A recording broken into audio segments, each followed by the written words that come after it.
Hi, everybody. My name is Erica Howe. I am a hospitalist physician by training, and I'm also the founder of the Women Physicians Wellness Conference.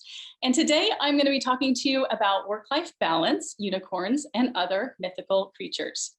So that may sound a little bit silly for a talk, but I actually do feel like work-life balance is really a mythical creature in and of itself. It's so rare that we are sitting on this teeter-totter where everything is balanced so perfectly in our lives, and we're having a great work day where we don't run over on our time, and then we come home and dinner's made and our kids are angels and they all go to bed on time, right? So many times nothing's in perfect balance, and it's much more like what I would consider a roller coaster ride. And I think you're probably familiar with this too. So for many of us, the pandemic might have been a little downturn in that roller coaster ride. And then at the same time, along the way, we probably have strengthened some of our relationships with other people and even our families, and maybe even found a deeper love with other people because of the pandemic, and realizing that, gosh, time is short in our lives.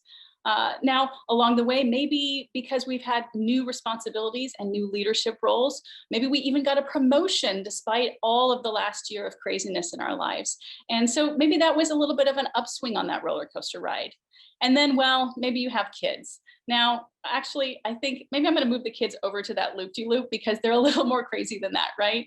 1 minute, everything's great, and the next minute, it's complete chaos. So roller coasters are a lot more what work life is about. But when it comes to the data around work and life for physicians and women physicians specifically, we call it work-life satisfaction. And let's look at that data for just a minute. So as far back as 2007, there was a study on work-life satisfaction among physicians, and they found some somewhat disturbing data around that women physicians were about 48% satisfied in work life, and then men were 49%.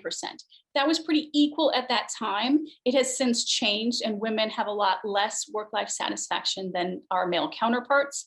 And a more recent study from Schoenfeld in 2012 actually showed that for that work-life satisfaction, it actually decreased from 2011 to 2014. And pretty remarkably too, nearly 10% drop in our work-life satisfaction. Now, there are two things that are really interesting about this. One, that when you compare it to other high stress professions like police work and firefighting, that it's still much lower in work-life satisfaction than those professions. And that those professions, the burnout rates and work-life satisfaction tends to stay stable over time. Sure, it's high stress, but they manage it. Ours is actually decreasing, and that's pretty disturbing.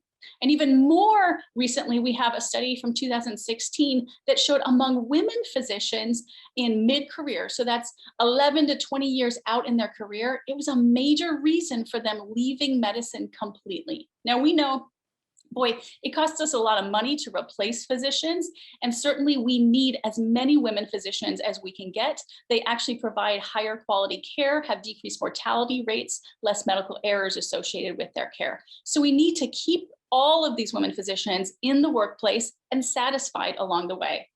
All right, so when we think about work-life balance, I like to reframe it a little bit with a couple different questions. How can we be more intentional with our time?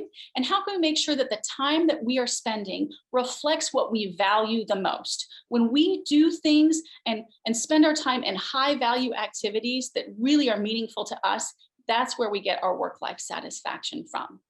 Okay, so if you are on social media, if you watch any of these TV shows or have watched them in the past, you'll know that the way that physicians are presented to the world are supposed to be that all we value is medicine, that we're supposed to eat, sleep, and breathe medicine.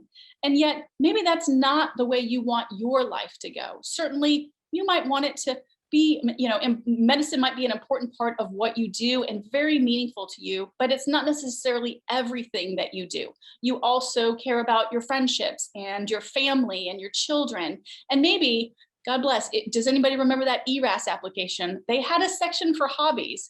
I looked mine up the other day after 20 years out in practice, and then I laughed and I laughed because I haven't seen those hobbies in 2 decades. But maybe you want to get back to something like painting or horseback riding or photography, whatever you put down in that section. Maybe that's still something that's important to you and that you value, and you want that to be a part of your life as well. All right, so asking yourself that question, what do I value?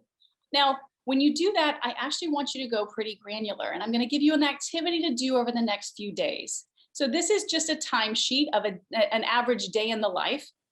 Now, if there's any surgeons watching this, I know you're laughing and laughing because Lord knows your day starts way before 6 a.m. But let's assume that this is an average day for you. And so this timesheet is broken up into 15-minute increments. And I want you to write down over the next 3 or 4 days what your daily life looks like along the way. Take little breaks throughout the day and kind of fill in parts of this so that you can really understand where your time is spent. Now, on the flip side, you're going to notice that there is a line, a vertical blue line through each of these sets of rows.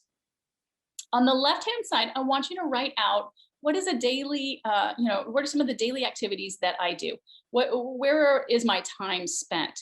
Now, on the right side of that blue line, I want you to write out maybe not what a perfect day would be, but what a really great day would be. What would that look like to you? How would you like to be spending your time if you had complete control over it? Now, when I ask people to do this, you're really asking to show what you value with your time and then how you're expressing that in what you do on a daily basis already. And that's usually the response that I get, head in the hands when they turn that project into me. Oh gosh, what have I done? My ideal day doesn't look anything like the day that I live on, an average Tuesday. Well, that's okay. We just need to know what the gap is. Where is there a discrepancy between what you want your life to look like and what it is right now? If you think about the average physician, we work 50 to 60 hours a week. And then let's presume that we are getting that full 8 hours of sleep, like all of our sleep docs recommend. That really leaves about 50 to 60 hours a week that we can dedicate to other things outside of medicine. Now, I want us to focus on what we're doing during the workday and also focus on some of that time that's spent outside the workday that we could create more meaning in. Now, as you're holding your head in your hands, I also want you to recognize that not every part of our day needs to be perfect for it to still be pretty great. So there are going to be discharge summaries that need to be done. There are going to be meetings that need to be attended. There are going to be difficult patients that you still have to see. But you actually do not necessarily need to have 100% happiness in your day to still find a lot of joy in it. There was a study by Schoenfeld in 2009 that showed that when people have had 20% of their day that was dedicated to something that was really meaningful and joyful to them, teaching learners or doing important research to them or really helping patients with difficult cases to manage. When they had 20% of their time spent on those most meaningful activities, they had decreased rates of burnout. Now, here's another interesting fact. As they increased that rate from 20% to 50%, they did not see decreased rates of burnout beyond that 20%. Now, that simply speaks to there are a lot of factors that go into our rates of burnout and work-life satisfaction. But even having 20% of your day that is really joyful and meaning to you is enough for you to have a really great life and a lot more work-life satisfaction. Okay, so we're going to walk through 7 strategies to really start to manage some of the work-life satisfaction. The first is breaking bad habits. Now, Lord knows there hasn't been a lot else to do in the last year besides binge watch on Netflix and scroll our phones at night, right? There haven't been a lot of other activities. It was really work and home for many of us. But I want you to ask yourself, am I spending that time in a way that really provides me with a lot of meaning and joy or not so much? Now, when it comes to binge watching Netflix, that's pretty easy. If you watch 3 episodes of The Crown, that was 3 hours of binge watching. Did that provide you with the value that you wanted, or would you like to be spending some of that time differently and time just got away from you?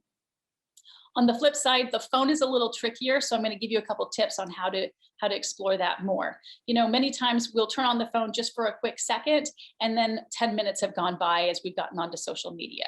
So how can you make that more intentional? I want you to look on your phone, and if you go under settings, there's screen time, and it's actually going to tell you how much time you have spent on the screen that day and on average. It might be shocking to you. I will tell you, I'm a 3.5-hour girl. Now, I do a lot of emailing and other things on my phone as well, and you should recognize that too. But you need to also look into what apps are being used. If you feel like they're apps like social media, you can actually go under app limits on your phone, and you can set limits for certain apps that maybe you use a little bit too much. This is all about breaking some of the bad habits that we're using time in a way that we did not initially intend. So I want you to reflect on that and think about how you can kind of reset some things along the way. Number 2 is I want you to do some self-talk, like your future self. Now, when you talk to yourself as if you're your future self, I want you to put yourself in the present tense. This might sound kind of silly, but there's actually a lot of data around visualizing yourself doing something different to create new actions and break bad habits. So maybe you consider yourself, or you'd like to consider yourself an athlete, but boy, the COVID-19 have really crept up on you in the past year. Okay, so how do we reset things? Maybe you could start saying to yourself each morning, I am an athlete like The Rock, Dwayne Johnson. And because of that, I get up like The Rock does and exercise from 5:30 to 6 each morning with strength training.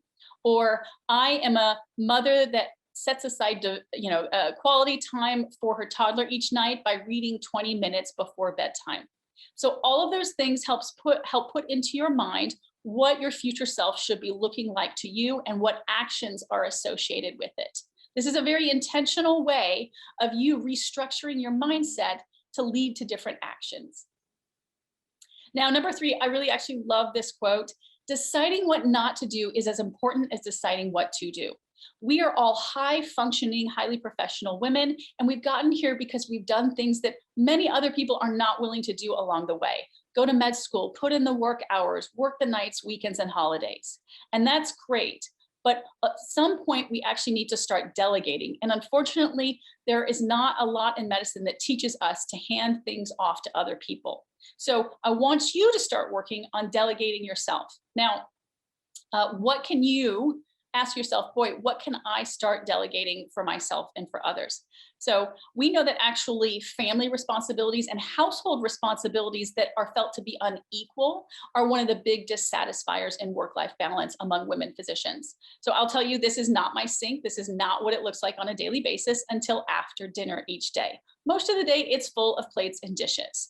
But along the way, I realized that coming from a 2-physician household, that there was an unequal distribution of household tasks. So I asked my husband what he really hated to do. It was the dishes, and I hated to do the laundry, but we decided to split them equally. And that meant that he was going to do them once a day. And the rest of the day, the plates were going to fill up. But I had to accept that that was a way of delegating, and it got taken off my plate, but it was going to be different than what I had seen as a perfect way to do it. So the second part of delegating is realizing that sometimes done is better than perfect. You can likely do all of these things perfectly, but it eats up precious time and mental energy for you. You are a high-level critical thinker and need to be using your brain power for that function, not doing the dishes. So how can you create more delegating in your life so you make more time in your own day? Also, what do you need to offload or outsource? There are times where there's no one else to delegate to, so you need to hire someone. Now, I think in the last year, many of us have gotten familiar with some of the ways to outsource: grocery delivery, dinner delivery. But can someone come and do your laundry, or can you send it out to a laundromat? Can someone pick up your dry cleaning? Can someone mow your lawn? There is likely a 13 or 14-year-old boy or girl in your neighborhood who could really use a few extra dollars to do some of these tasks for you. That's a win-win for the both of you. And by outsourcing, you're freeing up some of your own time. On the flip side, I will tell you, I typically give a negotiation talk. And one day a woman broached me about that and actually said that she had gone up for promotion, asked for the promotion, and her chair had said no.